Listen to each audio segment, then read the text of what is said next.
아버지의 선하신 뜻으로 이 세상을 또 창조하시고 저희를 살게 하심이 우리를 빨리 육에서 바뀌어 천국에 데려가려 하심이 아니고 아버지의 천국을 우리의 인격과 우리의 삶에 두어 이 땅을 참 하나님의 자녀로 살아갈 수 있도록 하게 하심인 것을 또 알려주심을 감사를 드립니다. 우리가 떠나나 있으나 주와 연합하여 동행하는 삶 속에 정말 그 어디나 아버지 안에 천국이 이루어질 수 있도록 말씀 가운데 준비하시고 때를 따라 저희들에게 공급하여 주심을 감사를 드립니다. 우리가 늘 연약하여 흙으로 지어진 것을 고백드릴 수밖에 없지만 또한 하나님이 보시기에 좋았더라 한 그러한 삶을 살 수 있도록 보이는 것과 보이지 아니하는 모든 세계 가운데 온전한 지혜를 허락해 주심을 감사를 드리고 하루하루가 영생인 것을 또한 알고 영원의 모든 것이 또한 우리의 하루의 먼지와 같은 속에 또한 담기워 그 모든 능력으로 움직여지는 것을 또한 늘 알고 느끼며 살아갈 수 있기를 진정으로 소원을 드리고 햇빛이 악인과 선인에게 고루 비치듯이 여호와를 아는 지식이 온 땅에 충만하기를 진정으로 소원을 드리옵고 이 시간에도 나누는 모든 말씀 위에 지혜의 영을 더하시사 깨달음이 있는 귀한 시간 되게 하여 주시옵기를 예수님의 이름으로 기도드립니다. 아멘.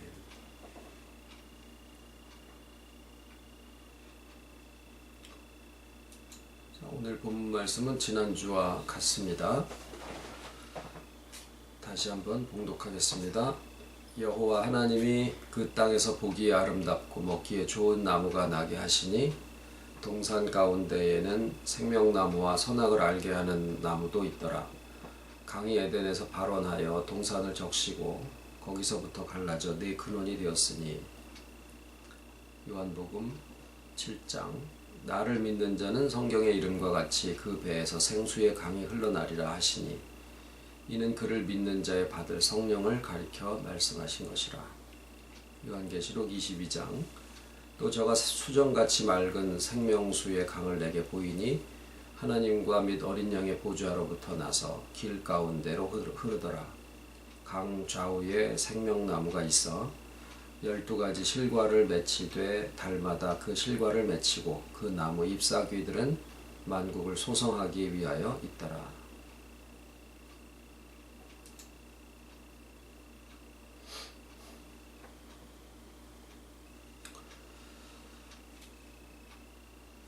새 하늘과 새 땅에서 살아가기라는 그런 제목으로 지난주에 신년 첫 예배를 드렸습니다.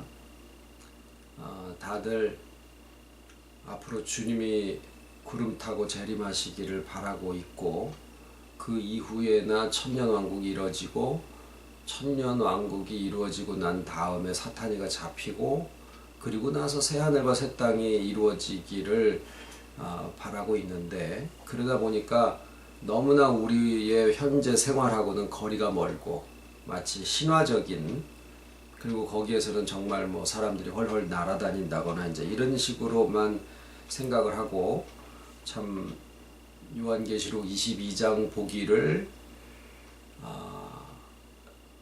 아주 낯선 우리와 먼 그러한 장으로 언젠가에 가서나 이루어질 그런 것으로 보았는데 같은 새하늘과 새 땅에 대한 언급이 이사야 65장에서는 너무나 현실적으로 우리가 세상에서 오늘을 살아가고 있는 동안에 우리가 정당하게 바라는 것 있죠. 예를 들어서 집을 짓고 내가 산다든가 내가 밭을 일구어서 가꾸어서 그 결실을 내가 먹는다든가 이거는 도둑놈 심보나 뭐 사기를 치겠다라는 게 아니라 또는 뭐 나는 못 먹어도 좋으니까 너는 뭐 잘 살아라든가 이런 게 아니라 정당하게 내가 일하고 정당하게 공부해서 그 결과를 정당하게 내가 먹고 살게 어떤 10개를 일했는데 뭐 500개를 거둔다든가 이것도 아니고 10개를 일했는데 뭐 겨우 하나나 거둔다 이것도 아니더라라는 거죠. 우리가 바라는 것은 결국 신앙이나 삶에서 공짜를 좋아하는 것도 아니고 아버지 앞에서 어떤 하루에 그 정말 정당한 수고를 하고 그것에 대한 대가를 받고 살아가는 그것인데, 이사야 65장에서 말씀하신 새하늘과 새 땅은 바로 그러한 삶에 대한 것을 묘사하고 있더라라는 거죠. 그래서 우리가 요한계시록도 다시 보아야 되는 이유가 생기게 되는 것인데, 요한계시록을 어떤 그 앞으로 다가올 무슨 뭐 무서울 환란이라든가 전무후무한 그런 환란에 대한 것으로 생각을 해버리면 사람들의 마음을 동요하고, 뭐 어디서처럼 뭐 집을 팔아 밭을 팔아 전부 다 바치고 산에 들어가서 어떻게 하고 이런 그 모임들도 생길 수밖에 없는 것인데, 요한계시록의 시작은 뭐냐면 말씀이 우리에게 임하시는 것으로부터 시작을 합니다.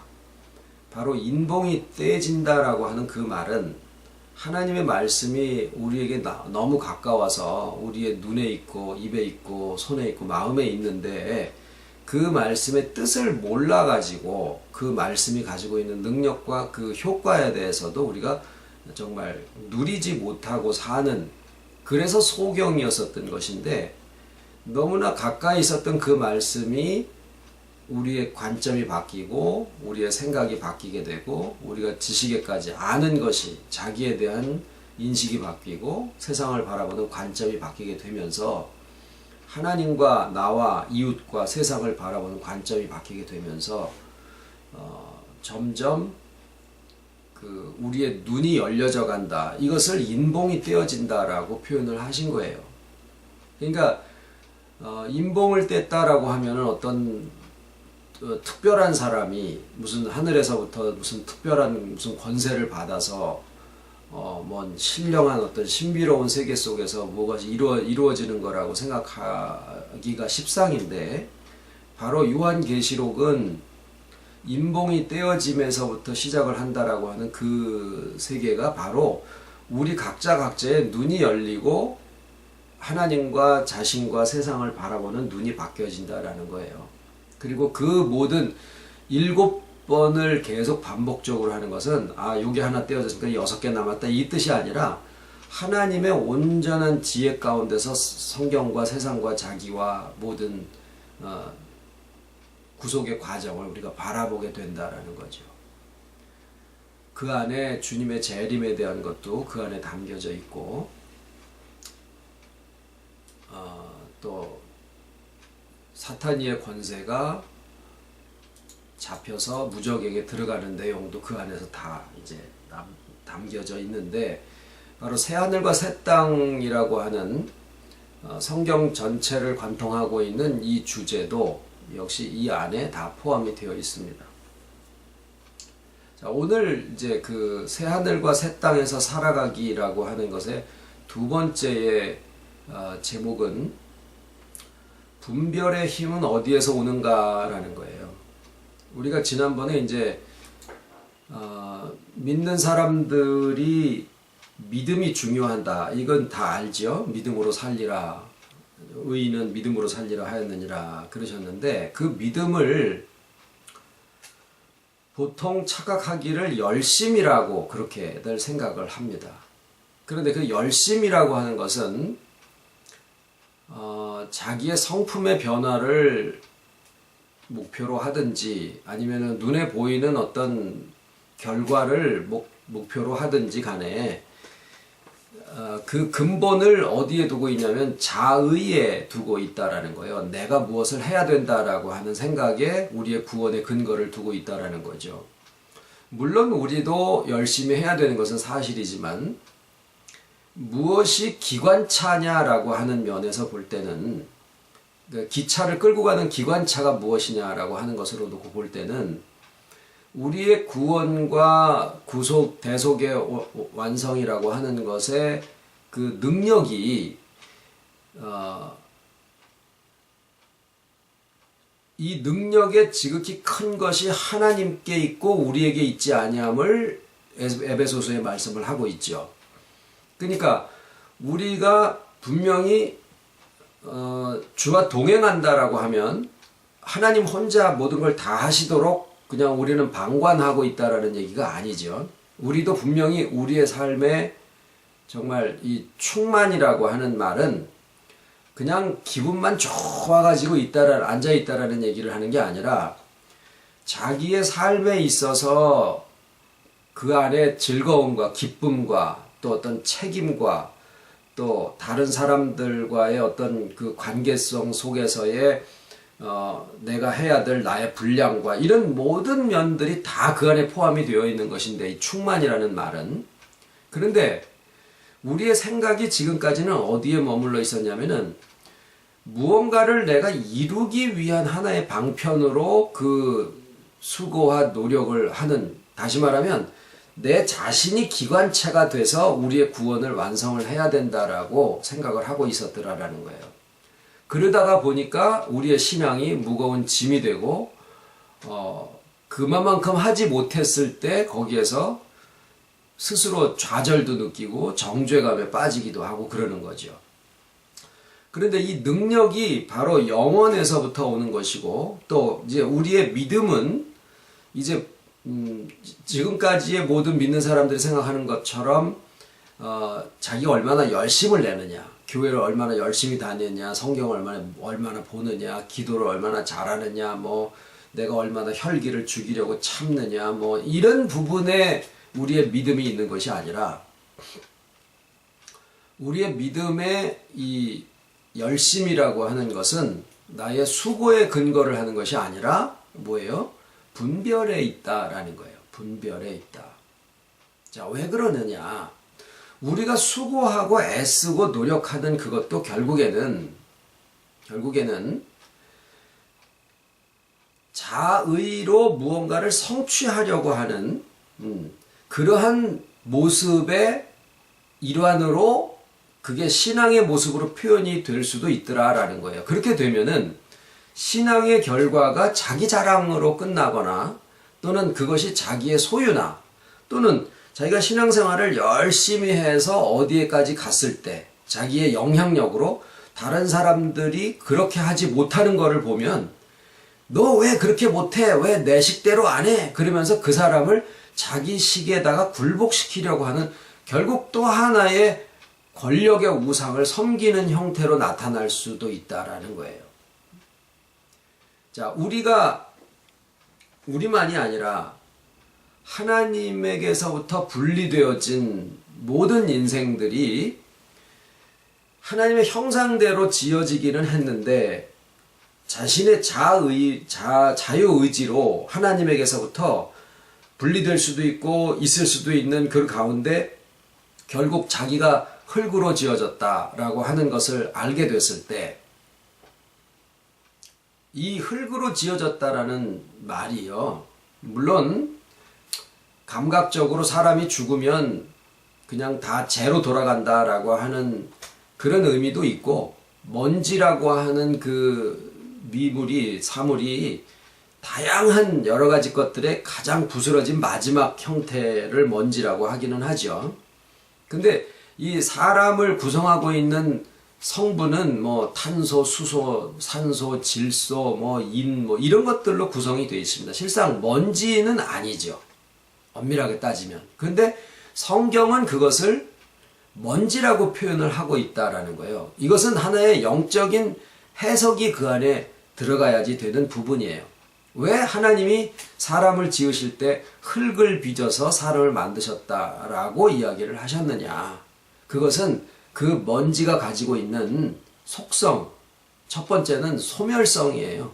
점점 부서져서 흩어져 버린다라고 하는 그러한 소멸성과, 그 다음에 또 한 가지는 스스로가 스스로를 구원하지 못한다라고 하는 일종의 종속성을 또 그 안에 내포하고 있습니다.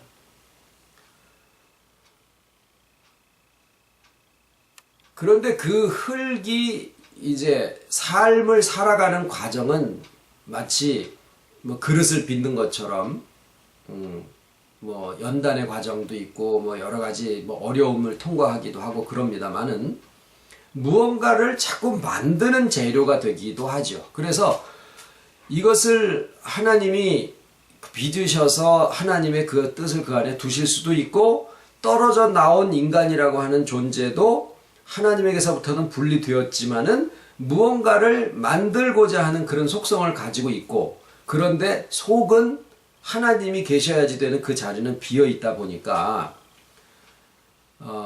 무엇을 해도 채워지지는 않지만은 무언가 하나님을 대체할 그런 대상을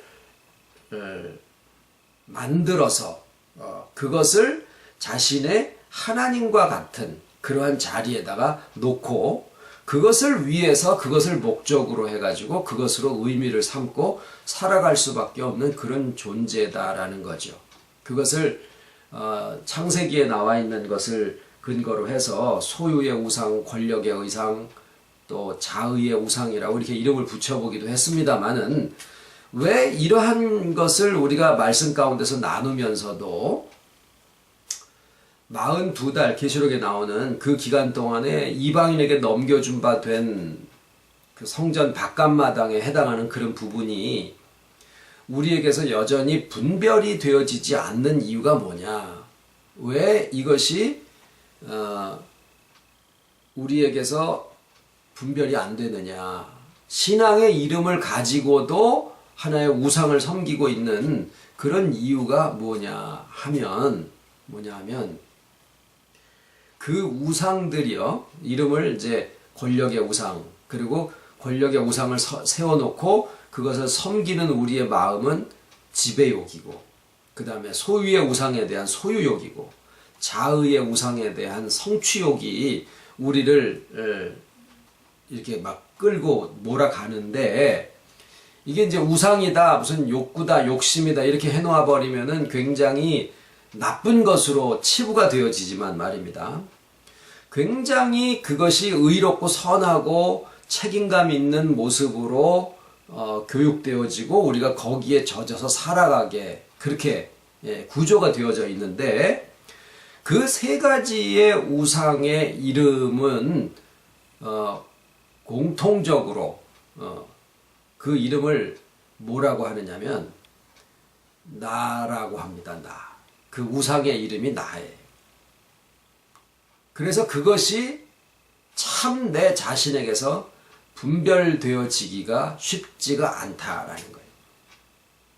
그래서 그것이 만약에 가지고 있는 나의 지배를 말씀 속에서 그 지배의 욕구라든가 권력의 욕구를 지적받거나 그렇게 되면은 그게 마치 자기 자신을 공격하는 것처럼 내가 거기에 대해서 방어 자세를 하고 막 공격을 하게 됩니다. 내가 알고 있는 모든 방어 기제를 다 동원해서 스스로를 지키는 그러한 태도를 취하게 되죠. 소유에 대해서도 마찬가지.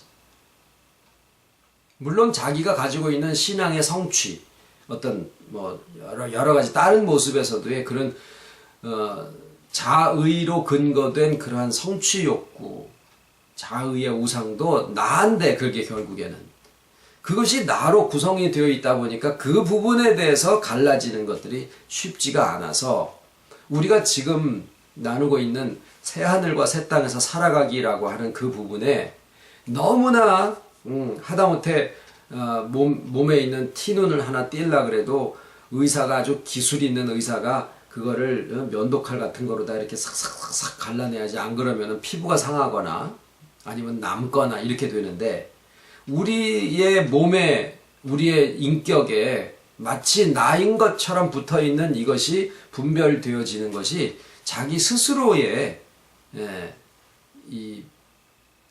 통찰력이나 어떤 지각이나 지혜로 이게 되어지는 부분이 아니더라라는 거예요. 그래서 새 하늘과 새 땅에서 살아가기에 지난주에서는 그것이 바로 지금의 우리의 삶이다 라고 하는 것에 대한 말씀을 드렸을 뿐이고, 오늘 이제 거기에 실질적인 내용 중에서 우리의 이 분별의 힘은 어디에서 오느냐라는 거예요.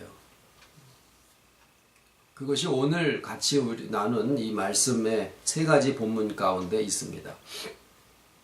한번 다시 보겠습니다. 창세기에 보면 에덴 동산에서 강이 에덴에서 발원하여 동산을 적시고 거기서부터 갈라져 네 근원이 되었으니 이제 강이 나오죠. 이게 다 세 가지의 말씀이 다 강에 대한 말씀인데 요한복음에서는 그 배에서 생수의 강이 흘러나리라 이렇게 되어 있고요. 그리고 요한계시록에서는 생명수의 강을 내게 보이니 하나님과 및 어린 양의 보좌로부터 나서 길 가운데로 흐르더라 이렇게 되어 있죠. 그래서 이 강이 이제 강 옆에는 생명나무가 있는데 생명나무에 대한 것은 또 이제 다음으로 우리가 나누기로 하고요. 오늘은 생명수의 강 또는 생수의 강 또는 그냥 강이라고 되어 있기도 하고 에스겔에도 성전에서부터 강이 흘러나오는데 이게 발목을 잠기고 무릎을 잠기고 허리까지 잠기고 그 다음에 뭐 사람이 다 잠기게 되었고 뭐 이런 그 강이 온 천하를 다 덮고 하는 그런 표현들이 나옵니다. 다 같은 부분을 이야기를 하고 있어요. 이사야 65장에 있는 새하늘과 새 땅이 요한계시록의 22장에 나와 있는 새하늘과 새 땅과 같은 내용을 말씀하신 것처럼 창세기에 있는 강이나 요한계시록에 있는 강이나 요한복음에 있는 강이나 에스겔에 있는 강이 다 같은 강인데 오늘은 그 강이 흘러나오는 근원이 어디냐라는 거예요. 우선은 창세기에는 에덴 동산이다 그렇게 되어 있고요. 그 다음에 요한계시록에는 하나님과 및 어린 양의 보좌라 되어 있고 요한복음에는 에스겔에는 성전이라 되어 있고 요한복음에는 나를 믿는 자는 그 배에서 생수의 강이 흘러나리라 이렇게 되어 있죠. 그래서 이 네 가지가 지금 강의 근원을 가리키고 있는 지점으로 표현이 되고 있는데 이 네 가지가 결국에는 하나다라는 것이 첫 번째 깨달음이에요. 다시 보면 에덴과 성전, 그 다음에 하나님과 어린 양의 보좌, 그 다음에 우리의 배예요, 배. 물론 배가 밥 먹고 화장실 가는 이 배를 얘기하는 건 아니죠. 이 표현이 왜 나왔느냐면 어떤 것에 대해서 사람들이 감사할 때 뱃속 깊이에서부터 나오는 감사다. 뭐 이런 표현을 씁니다. 한국 사람들이 쓰는 표현이에요.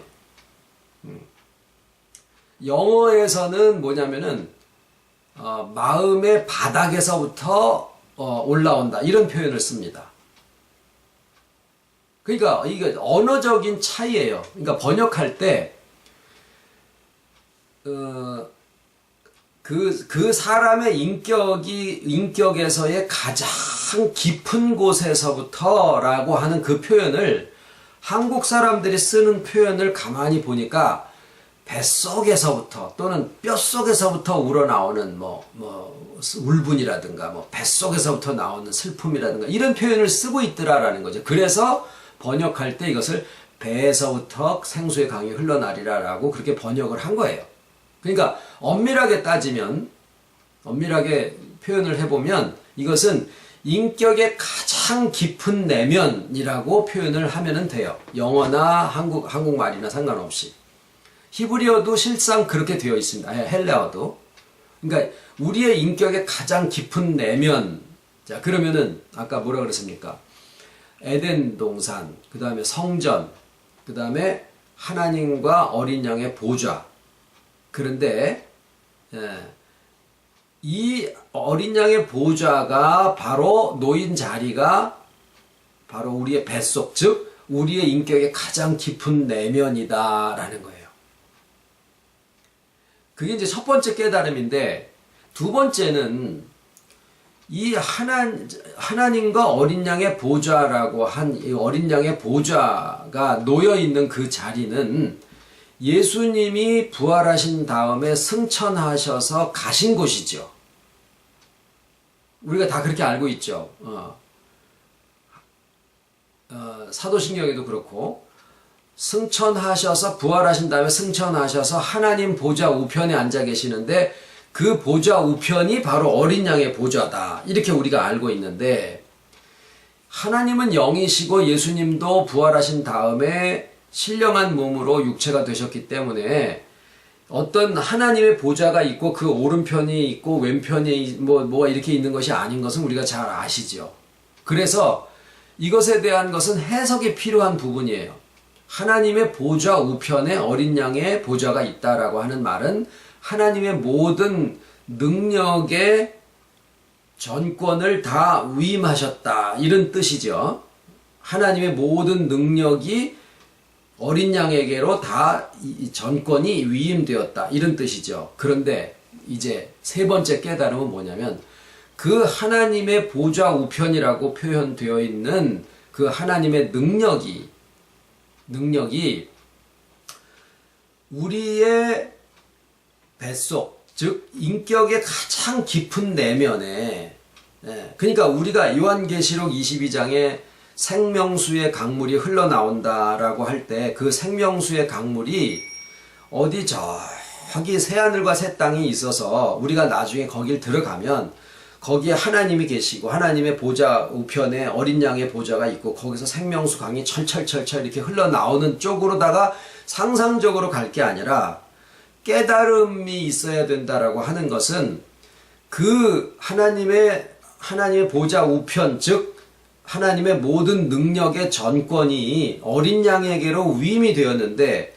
그 어린 양의 보좌, 즉 어린 양이 계시는 그 자리가 어디예요? 우리의 인격의 가장 깊은 내면, 곧 우리의 인격 속에 주께서 연합하셨다라고 하는 이 복음의 사실을 우리가 알게 됐을 때 우리의 생각 속에서부터 지식이 바뀌어지고 있는 그 부분을 얘기하고 있더라라는 거예요. 그래서 오늘 아까 제목을 뭐라고 말씀드렸냐면 새하늘과 새 땅을 살아가는 첫 번째 지혜로 분별의 능력이 어디에서 오느냐? 바로 하나님의 능력이 그것이 바로 우리에게 분별의 능력으로 오게 되는데 복음을 통해서 우리에게 설명해 주시는, 선언하시고 계시는 것은 그 능력의 전권이 어린 양에게로 위임이 되었고 그 어린 양의 보좌가 놓인 곳이 바로 우리의 인격의 가장 깊은 내면, 곧 뱃속이다라는 거예요. 그러니까 우리가 내가 분별을 해야지 라고 머릿속에서 무슨 말씀을 자꾸 상고해가지고 이렇게 해가지고 내가 분별이 되어지는 게 아니라 이 안에 있는 어린 양의 보좌로부터, 하나님과 어린 양의 보좌로부터 뭐가 흘러나와요? 생명수의 강이 흘러나오게 되어 있는데 이것은 저들의 받을 성령을 가리킴이라고 하셨거든요. 그러니까 성령이 따로 오셔서 이게 흘러내려오는 게 아니라 우리의 인격에 이미 하나님의 선하신 뜻을 따라서 택하신 자녀의 인격의 가장 깊은 내면에 어린 양께서 승천하신다고 하늘로 슉 가신 게 아니라 바로 의미가 달라진 건데 어린 양이신 주님이 부활하신 다음에 각자의 모든 하나님의 택하신 자녀들의 인격에 연합하시기를 2000년 전에 제자들에게 하신 것이고 지금부터 1000년 전에 있던 사람들은 1000년 전에 그 인격의 내면에 주님이 연합하신 것이고 오늘날을 살아가고 있는 우리들에게는 또 우리들의 인격의 가장 깊은 내면에 연합하셔서 거기에서부터 뭐가 나오냐면은 회복과 충만의 역사가 나오는데 우리의 인격에서부터 우리의 지식에서부터 새롭게 되어지는 것들이 거기서부터 나오게 된다라는 거예요. 우리는 뭐예요? 그러면은 그 생명수의 강물 옆에 있는 생명나무에 대한 말씀을 나중에 드리겠습니다만은 나무는 사람과 삶을 가리켜요. 그러면 그 인격이 거기에 서서 12가지 과실을 맺히고 그 다음에 잎사귀는 만국을 소성하기 위하여 준비하였더라. 우리가 살아가는 삶의 의미를 거기서 표현을 하고 있는 거죠. 그러니까 세상을 우리가 살아가는 이유가 뭐냐면 다들 하나님에게서부터 자유의지로서 분리되어져서 3가지의 우상을 섬기는지도 모르고 그게 자신인 줄을 알고 그냥 살아가고 있는 세상인데 어린 양의 보좌에서부터 흘러나오는 생수의 강물이 우리의 온 인격과 온 삶을 통해서 흘러내려갈 때 우리의 삶에서부터 인격에서부터 회복의 역사가 일어나게 된다는 거예요. 이것은 어릴 적에 내가 무슨 상처를 입었다라고 하는 그런 면만을 얘기하는 게 아니에요. 인간 자체의 본질상의 회복을 얘기를 해요.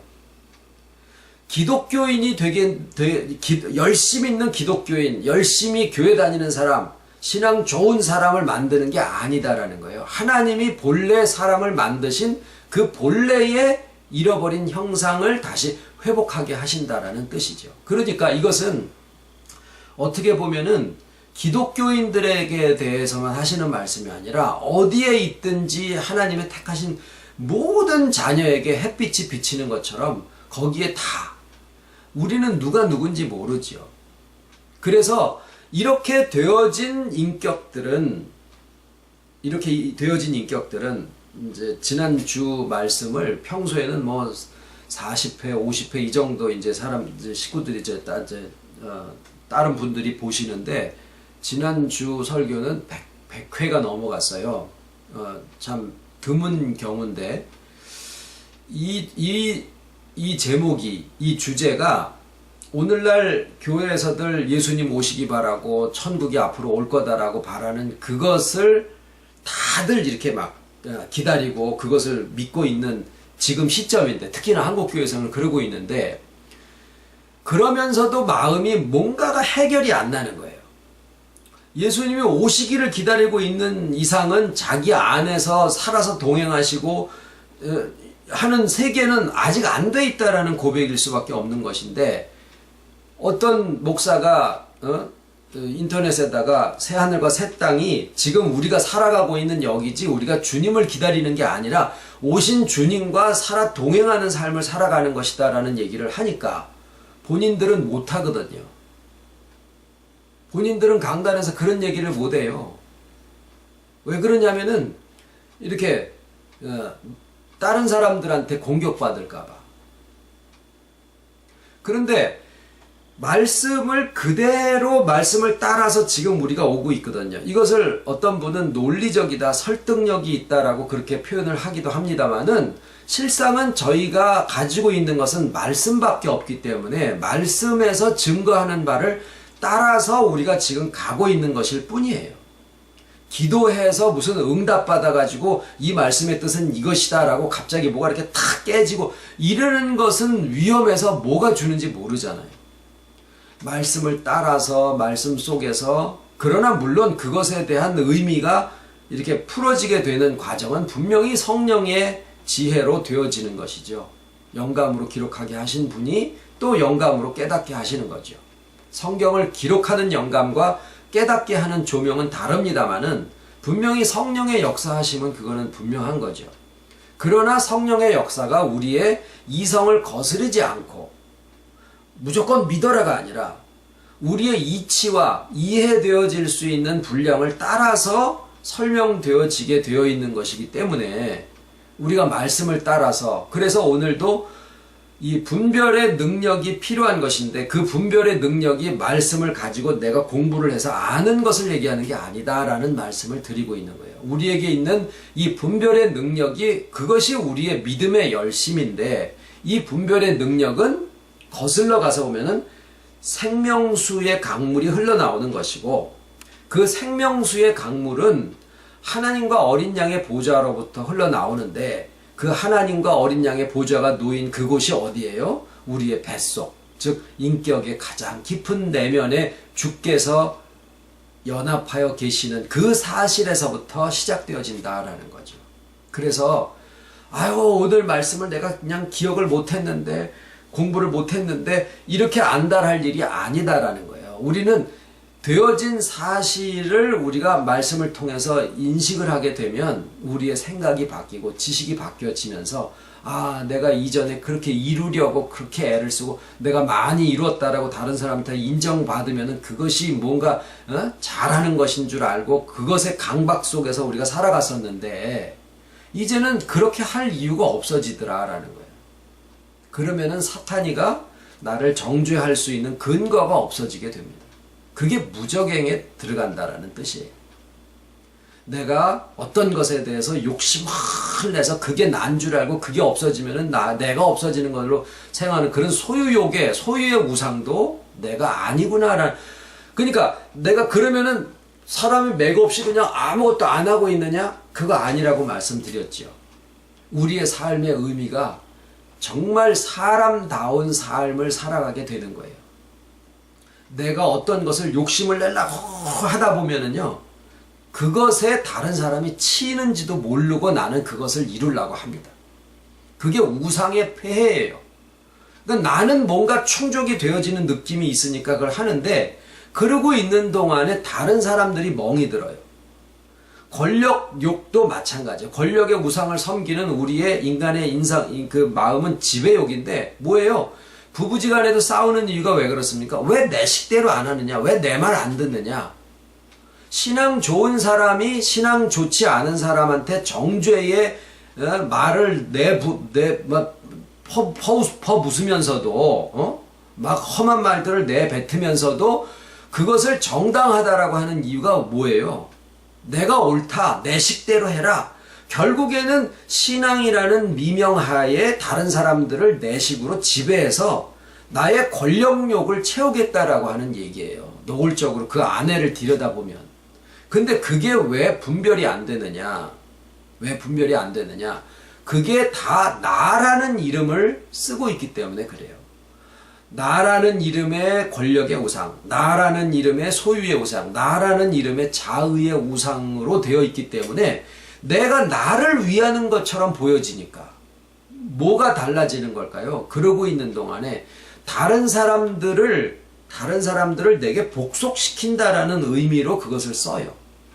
그런데 우리가 하나님의 관점으로 이게 회복이 되어지게 되면 하나님이 세상을 창조하시고 세상을 지배하시는 분이 아니잖아요. 세상을 소유하시는 분도 아니에요. 하늘에서 햇빛이 세상에 빛이 돼 악인과 선인에게 고루 비춰주시고 비를 선인과 악인에게 고루 구별 없이 내려주시잖아요. 그리고 모든 것들이 다 소생하고 회복되도록 하는 것이 햇빛에 하는 역할이에요. 그게 하나님의 통치예요. 예수님도 그래서 죄 있는 사람들을 보고 정죄를 하는 것이 아니라 그것을 치유를 해줘야 되는 대상으로 보셨다라는 말씀이죠. 우리의 관점이 이렇게 바뀌게 되면 각자가 다 그 사람으로서 회복될 수 있도록 우리의 강물이 흘러나가게 된다라는 거예요. 그렇게 되면은 내 삶이 진짜의 의미를 찾게 되는 것이고, 그냥 하루를 사는데 그 하루 속에서 나오는 이 생명수의 능력은 어디에서 나오느냐? 영원이라는 세계 속에서 나오는 거예요. 그러니까 영원을 우리가 죽은 다음에 가서 무한히 산다라는 얘기가 아니에요. 영원은 뭐죠? 시간이 존재하지 않는다. 내가 지금이라도 당장에 죽으면 나는 시간이 존재하지 아니하는 세계 속에 있게 돼요. 과거, 현재, 미래가 없어요. 거기에는 하나님이라는 존재가 있으실 뿐이에요. 하나님 안에 연합한 사람들은 그 하나님으로 인해서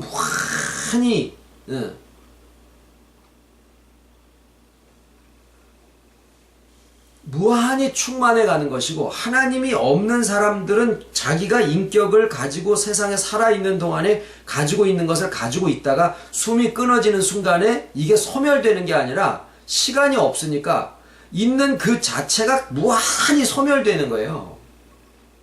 그러니까 지옥과 천국이 따로 있는 게 아니라 영원이라는 세계 속에 우리가 존재할 때 하나님과 함께 있느냐, 하나님과 함께 있지 아니하느냐. 한번 생각을 해보십시오. 내가 지금 있는 것이 사람이 매달 50만 원씩 모자란다고 해봐요. 피가 발라요. 갑자기 부도를 맞아서 한꺼번에 뭐가 팍 없어지고 뭐 감옥에 퍽 들어가고 이러면 차라리 나을 수도 있는. 왜냐하면 한 번 충격받고 끝나니까. 근데 요번 달 50만 원 빚죠. 다음 달 50만 원 또 빚죠. 그 다음 달 50만 원 또 빚죠. 희망이 없어. 개선될 희망이 없어. 계속 그렇게 수축되면 사람의 마음이 오그라지고 그런 것이 시간이 없는 세계 속에서 영원히 소멸된다고 한번 생각을 해보십시오. 지옥이 따로 갈 필요가 없는 거예요.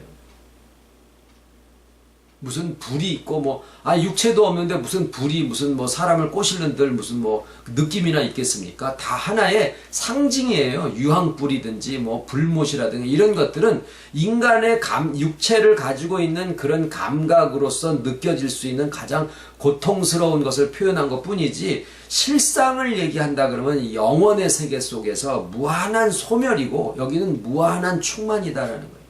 누구 때문에? 하나님 안에 있느냐 없느냐라는. 우리의 분별력은 내가 노력하는 지식의 어떤 축적에 있는 게 아니다라는 겁니다. 물론 말씀을 우리가 자꾸 상고하고 또 묵상하시는 그런 과정이 필요합니다만은 이것을 열심을 내서 들으실 필요는 없어요. 공부하듯이. 왜? 성취욕으로서 이 말씀을 들으실 수도 있기 때문에 그래요. 그러실 필요가 없다라는 거예요. 우리가 자꾸 자기 자신을 놓아주셔야 돼요. 내가 놓아주라는 게 아니라 자꾸 이제 그런 것에서부터 우리가 놓게 됩니다. 어떤 무언가를 그것이 없어지고 난 다음에 정말로 자기 자신다워지고 자기 자신으로서 회복이 되어지고 주 안에 있는 나로서 충만한 삶을 충만해지게 된다라고 하는 것을 알게 되면은 나의 오늘이라고 하는 하루에 아무 의미 없이 성과도 없죠.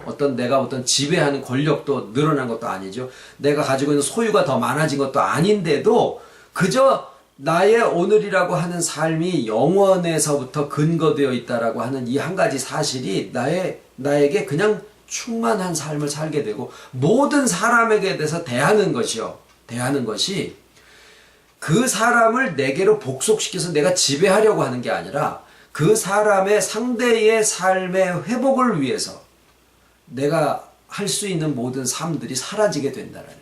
내게 회복이 된 것이 다른 사람에게 회복도 되어지고 내 있는 충만이 그 사람에게도 전달이 되어질 수 있다는 거예요. 그것이 생명수의 강이 나에게서만이 아니라 온 땅에 이렇게 흘러내려간다는 거예요. 그래서 우리의 삶은 오늘을 살아가는데 그것이 영생에 근거한 삶이고, 이 땅에 살고 있지만 새하늘과 새 땅을 살아가는 것이고, 내가 나로서 충만해지만 주와 연합한 인격으로 살아가는 것이다 라는 거죠. 그래서 이러한 삶 가운데 지금 우리가 있다라고 하는 이 사실을 우리가 자꾸 말씀 가운데서 알아가는 겁니다. 알아가는 게 믿는 거예요. 그래서 들음에서 믿음이 생긴다라고 말씀을 하셨지, 열심에서 믿음이 생긴다라고 하지 않으셨어요. 자꾸 우리가 말씀을 듣는 가운데 그것이 감사하고 기쁘고 즐겁고 재미있고, 그리고 우리가 살아가는 삶에서 그것을 여러분들이 확인하시는 거예요. 자꾸 생수의 강이 흘러나가는구나. 내게 욕심으로 이게 하는 것이 아니구나. 이런 욕 저런 욕으로 하는 게 아니구나. 정말 내게 이미 하나님의 연합하심으로써 모든 것이 다 주어져 있다라고 하는 이 한 가지 사실을 우리가 알면서 참 족하다라고 하는 그 만족감 속에 우리의 충만한 그런 삶이 있습니다. 주기도문으로 마치겠습니다. 하늘에 계신 우리 아버지, 이름이 거룩히 여김을 받으시오며 나라에 임하오시며 뜻이 하늘에서 이룬 것 같이 땅에서도 이루어지이다. 오늘날 우리에게 일용할 양식을 주옵시고, 우리가 우리에게 죄 지은 자를 사하여 준 것 같이 우리 죄를 사하여 주옵시고, 우리를 시험에 들게 하지 마옵시고 다만 악에서 구하옵소서. 나라와 권세와 영광이 아버지께 영원히 있사옵나이다.